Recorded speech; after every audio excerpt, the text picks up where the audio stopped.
वो बैल भी उदास रहता है। लेकिन हमारी माए बेटियां जिस गांव में मैयत हो गई, लगता है ईद हो गई वहां पर, जेवर पहनकर पूरा सब सज कर संवर कर, जो औरत अपने शौहर के लिए संवरती है उसको अल्लाह के यहाँ सवाब मिलेगा। आज जो औरत सड़क के लिए संवरती है, शैतान उसका पीछा करेगा। और आज शौहर आएगा तो उसके पास झांगनी बन के रहेगी और सड़क में मैयत में पूरा कंगी करके लिपस्टिक लगा के जाएगी, लगता है किसी खून पी के आई। जिसमें से बातें मैं इसलिए कहता हूँ, मैं तुम्हारा भाई हूँ, तुम्हारे गांव का हूँ, मैं तुम्हारी दर्द को जानता हूँ। आज सुनते हो, पहले किसी के दूर के रिश्तेदार की एक बेटी किसी की फरार हो जाती थी तो शर्म के मामले में वो औरत अपने गांव में मुंह नहीं दिखाती थी, रिश्तेदार चौक पर नहीं आता था। लेकिन आज बस्ती बस्ती का क्या हाल है, देख रही हो नहीं देख रही हो? उसकी वजह से केस मुकदमा। तुम्हारे लिए सरकार एक पंचायत में साल भर में 1 करोड़ रुपया देती है, लेकिन रेवेन्यू में जितना म्यूटेशन में घोष देते हो, जितना थाना में घोष देते हो, करोड़ से ज्यादा तुम्हारा एक पंचायत का घूस में चला जाता है। इसको भी रोकने का काम करना पड़ेगा। बच्चों को सही तौर पर टीका दिलाओ, पढ़ाई का काम करो, सरकार की जितनी योजना आ रही है उस योजना की जानकारी लो। और हम अपने लोगों को कहेंगे कि जितनी भी सरकारी योजना आ रही है, मैडम आप पंचायत राज पदाधिकारी हैं, आपकी जिम्मेदारी बनती है कि पंचायत की जितनी भी योजना है आप किसी एक पंचायत को मॉडल बनाइए, किसी एक पंचायत। और बड़ा अच्छा है, ब्लॉक से नजदीक है पंचायत, इस पंचायत को रोल मॉडल बनाइए कि सरकार की जितनी स्कीम आती है सारी सरकारी स्कीम का मतलब यहाँ पर उसको लागू किया जाए। दूसरी बात यह है कि जन्म प्रमाण पत्र, आय प्रमाण पत्र, मृत्यु प्रमाण पत्र या फिर आयुष्मान कार्ड। आयुष्मान कार्ड सबका बना है, बताओ तो किनका बना है? आयुष्मान कार्ड बना है, आप लोगों का नहीं बना है तो टका के लिए तो लखपति दीदी बनने के लिए तैयार हो, कोटा का सामान मिलता है ना। देखो, जिसको कोटा का सामान मिलता है उसको सरकार 5 लाख रुपए तक का इलाज करने में फ्री देगा। कितना? 5 लाख तक। आयुष्मान कार्ड बना है, मर्द लोग उठाइए तो हाथ। आयुष्मान कार्ड सब बना लिए? अच्छा रुकिए, वो हक का हाथ दीजिए। जो नहीं बनाए हैं उसका हाथ उठाइए तो देखिए, इसके माने मैक्सिमम लोग। अच्छा एक बात बताओ, जब तुम्हारे बाप को उस वक्त जब किडनी में पत्थर हो जाएगा तो तुम क्या करोगे? जिससे कोई मर जाए तो उस वक्त पहले वो अपने बाप का दफन कफन का काम करेगा कि नियत सीखने जाएगा जी? आजकल जनाजे की नमाज में भी नहीं जाता है क्योंकि तैयारी नहीं किया। तो जब कोई बीमार हो जाएगा, जब किसी को किडनी की बीमारी है, कैंसर की बीमारी हो जाएगी, डॉक्टर कहेगा कि फौरन इसको पट्टा ले जाओ, तुम आयुष्मान कार्ड बनाओगे कि तुम पहले बीमारी को लेके जाओगे? बीमारी को लेकर जाओगे, तुम जमीन बेचकर, जेवर बेचकर कर्ज लेकर जाओगे और सरकार तुमको 5 लाख रुपया दे रही है और उसको लेने के लिए तैयार नहीं हो। आप ये काम कीजिए, यहाँ स्पेशल शिविर लगाकर, सारे लोगों का स्पेशल कैंप लगाकर सब लोगों के नाम से आयुष्मान कार्ड बनाइएगा ना। आयुष्मान कार्ड जो नहीं बनाए वो अपना दुश्मन है, वो अपना दुश्मन है। दूसरा मामला ये है कि हमारे यहाँ का मजदूर जाता है बाहर। अब देखो, जो मजदूर आऊंगा मैं लेबर सुप्रीटेंडेंट को बुलाता हूँ। सरकार की स्कीम है कि अनस्किल्ड लेबर या स्किल्ड लेबर, 2 किस्म का लेबर होता है। एक आदमी कोई काम नहीं जानता है, चला गया मजदूरी करने। एक आदमी है घर का काम जानता है, प्लम्बरिंग जानता है, फिटर है। तो सरकार ऐसे लोगों का यहाँ पर रजिस्ट्रेशन कराती है लेबर डिपार्टमेंट, और 5 साल हो जाएगा वो कम से कम 1 साल के अंदर में उसको 5,000 रुपया मिलेगा कोदाल उदाल खरीदने के लिए। अगर 5 साल हो जाएगा तो 25,000 टका मिलेगा उसका अपना घर को मरम्मती कराने के लिए, है ना। और मर जाएगा तो सरकार उसको 4 लाख रुपया भी देगी। ये स्कीम है मजदूर का। सिर्फ क्या करना है, एक तो मजदूर कार्ड बनाना है। मजदूर कार्ड भी आप नहीं बनाइएगा, सोने के थाल में तुम्हारे सामने में कोई खाना रख दे, हाथ नहीं लगाओगे तो मुंह भरेगा, पेट भरेगा क्या? अल्लाह ने कह दिया जो इस कायनात का मालिक है, जब तक कोई आदमी कोशिश नहीं करेगा अल्लाह उसकी हालत नहीं बदलेगा। जब अल्लाह ये कह दिया कि हालत नहीं बदलेगा तो वीडियो का, सीओ का, एमएलए के बाप की मजाल है कि बदल सकेगी आपका हालत। ये सब काम कीजिएगा आप लोग। आंगनबाड़ी में जाओ, तुम्हारी जिम्मेदारी। आंगनबाड़ी में सेविका, सहायिका बहन को कहो, वो भी तुम्हारा समाज का आदमी, उसको लूट रहा है। सुपरवाइजर आते हैं तो कभी 3,000 टका दो, ऊपर से आती है सीडीपीओ तो 1,500 उसका हिस्सा है। गांव का चौथिया टाइप का दलाल हो गया तो थोड़ा बहुत उसको भी दे देता है। मैंने जितना पहरेदार उतना हिस्सेदार। वो नहीं करो, तुम लोग जाओ, बच्चों को नहीं मिलता है हमको करो। मैं और ब्लॉक में और जगह जाने में दिक्कत होगी, मैं ब्लॉक में आता हूँ, मैं तुम्हारे गाँव में आ जाऊंगा। आंगनबाड़ी को सही से चलाओ, स्कूल में चलाओ। देखो हमारे यहाँ एक टीचर थे, मेरे अब्बा के दोस्त थे, हमारे अनाथ थे। सुबह वो नाश्ता के बगैर जा रहे हैं, मैंने रोका के नाश्ता करके जाइए मौलाना। तो बोला नहीं नहीं बाबू, हमारे मदरसे का टाइम होता है, हमको वहाँ मदरसा है। तो मैंने कहा मौलाना कौन मदरसा में वक्त पर पढ़ाई होती है, आप जा रहे हैं? तो बोला देखो बाबू, हमारा सिक्योरिटी सदर का डर नहीं है, हमारे यहाँ का एक तो जरा सा ऐठा टाप का आदमी है, पंजाब में रहता था, मदरसे के वक्त में अगर हम लोग नहीं रहते हैं तो गाली देता है कि साला हमको बचपन में नहीं पढ़ सके, हमको वहाँ से 10 टका दे करके तब खत लिखना पड़ता है, बच्चे को पढ़ाते हैं, ये साला सब शायद हमारे बच्चे को खत लिखना नहीं सिखाएगा। उस बेचारे गरीब का जो दर्द है हम लोग को जगा दिया है, हम लोग बच्चों को पढ़ा रहे हैं। तुम्हारे बच्चे बाहर जाएंगे, आज देख रहे हो कि कहीं दादी के नाम पर मारा जा रहा है, कहीं ट्रेन में लूटा जा रहा है, कहीं मजदूरों को तुम्हारे बच्चे के मोबाइल से दूसरे को फोन कर दिया, अब एफआईआर तुम्हारे ऊपर हो रहा है। तो बच्चों को बाहर जाने के लिए तुम्हारा पढ़ा लिखा होना जरूरी है। इसलिए स्कूल आओ, बच्चा पढ़ता है कि नहीं, बेटियों को पढ़ाओ।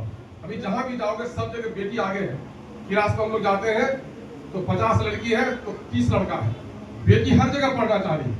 बेटी को पढ़ने का मौका, चूंकि अभी कारोबार के लिए 50 साल में भी यहाँ मौका नहीं मिलने जा रहा कि कब कारोबार मिलेगा। आपके शौहर को बेटे को पढ़ने जाना पड़ेगा। ऐसे वक्त में अपने बच्चों को संभालना आपका काम है। शौहर बीमार पड़ेगा, उसकी दवाई लेना, बच्चे की पढ़ाई, जहाँ सरकारी स्कीम का मामला, आधार कार्ड की खराबी, ये सारा कुछ आपको करना पड़ेगा। इसलिए सशक्त समाज के लिए, मजबूत समाज के लिए बेटियों का पढ़ा लिखा होना, बेटियों का ज्ञानी होना, बेटियों का सामाजिक तौर पर जागरूक होना बहुत जरूरी है। और मुझे खुशी है कि आज बेटियों की बड़ी तादाद यहाँ पर है। लेकिन मुझे लागो कि तुमका खाली मन ये वाला जीविका वाला छन, बाकी ना लोग नहीं है।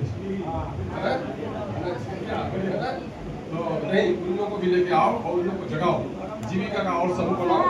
मैडम एक बार तो जीविका वगैरह का भी आपका वो है ना, ब्लॉक मैनेजर है ना, हाँ बीपीएम है ना, बीएपीएम को लेकर के हम चाहते हैं कि यहाँ 2-3 जीविका का जो आपका यूनिट है उसको अच्छा से अच्छा कराइए। ये चंद बातें थी। अब सुनो, अब शिकायत क्या क्या है बताओ तो हमको। यहाँ पर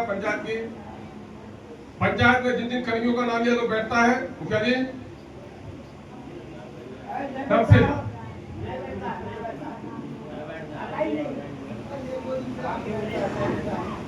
आप पंचायत ऑफिसर हो, आया देखो हम क्या करेंगे, सुनो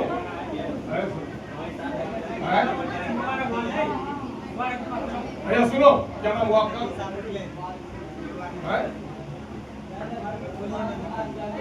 भारत सरकार, ये तो भारत सरकार, बिहार सरकार, भारत सरकार। आप मुझे किसने दिया? नहीं ये जो सुनो, ये सरकार की सरकार इसलिए खत्म हुई कि केस ठीक से नहीं लड़ सका। मामला ये है कि ये चूल्हा बोलने से नहीं होगा, बोलना पड़ेगा कि फला ने फला से उनका लिया। जिस दिन ये बोलने के लिए तैयार हो जाओगे, किसी के बाप की मजाल नहीं होकर के बात।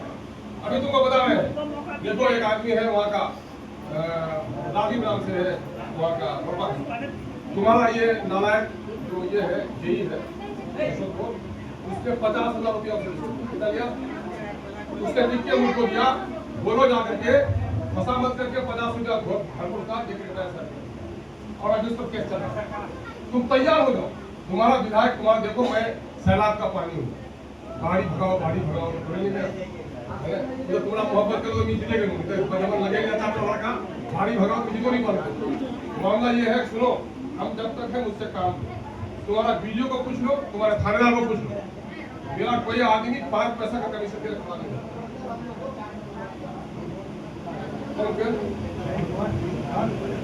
आंगनबाड़ी सुनो, अगर वो खराब है तो तुम्हारी जिम्मेदारी, तुम्हारा काम ये है 9 बजे से 12 बजे क्या रहता है मैडम, सुनो अरे बेवकूफ को कोई नहीं पूछता है, बेवकूफ को कोई नहीं पूछेगा।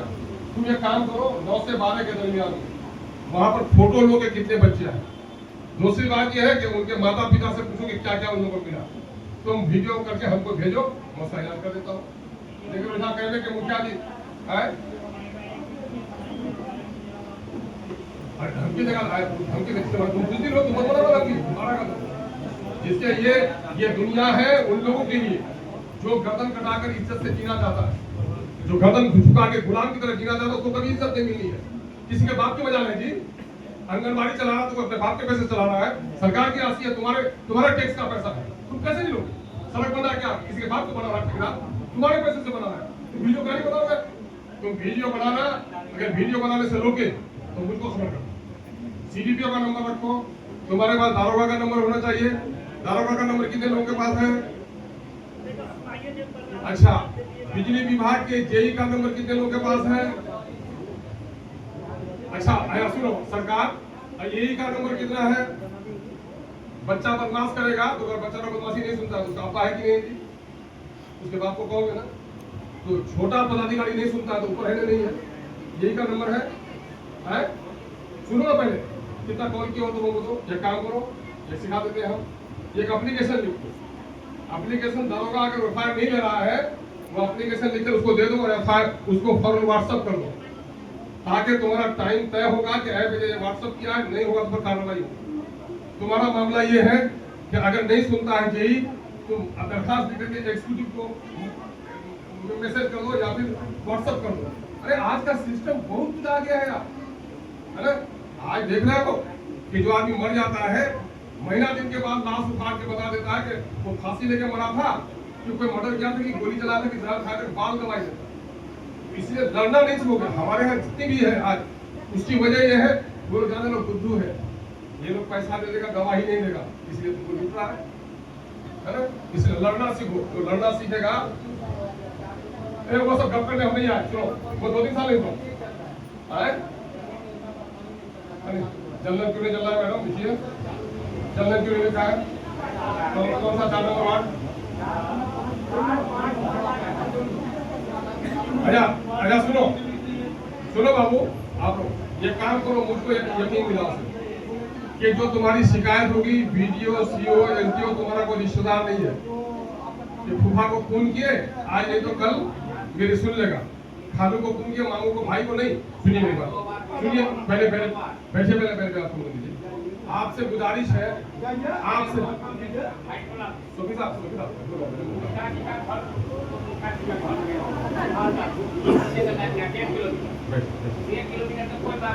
1.5 किलोमीटर सुनिए, आपको आपको वापस कीजिए। सुनिए, अभी इस पंचायत में गाड़ी लेकर आया और अभी भी इस प्रखंड में बहुत सारी ऐसी बस्तियां हैं